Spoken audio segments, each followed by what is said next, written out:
মহাপ্রভু হঠাৎই যাওয়ার কথা ছিল লীলাচলে, নবদ্বীপ আসার কোনো কথা ছিল না।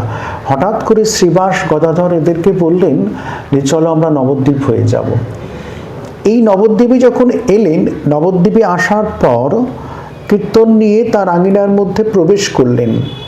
মা বিষ্ণুপ্রিয়া দেবী ঘরের দরজা বন্ধ করে প্রতিদিন জপ করতেন, নাম করতেন, আর ওই চালের দানা রাখতেন। তো মহাপ্রভু জানেন যে প্রিয়াজি ঘরের দরজা বন্ধ করে জপ করছে, কিন্তু আমার এই কীর্তন যখনই আঙিনায় প্রবেশ করবে তখনই প্রিয়াজি দরজা খুলে বেরিয়ে আসবে, কিন্তু সন্ন্যাসীর তো স্ত্রী মুখ দেখা নিষিদ্ধ।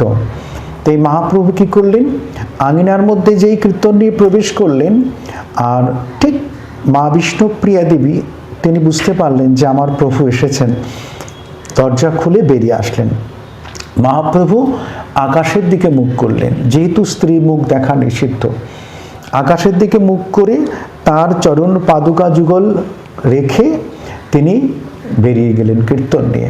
আর মা বিষ্ণুপ্রিয়া দেবী দরজা খুলে উদ্ভ্রান্তের মতো ছুটে এসে একদম চরণ পাদুকার উপর পড়লেন। ভাবলেন বোধহয় প্রভুর চরণ এটা, চরণ পাদুকা খুলে চলে গিয়েছেন। তারপরে যখন উঠে তাকালেন, দেখলেন প্রভু নেই, শুধু চরণ পাদুকা যুগল রয়েছে।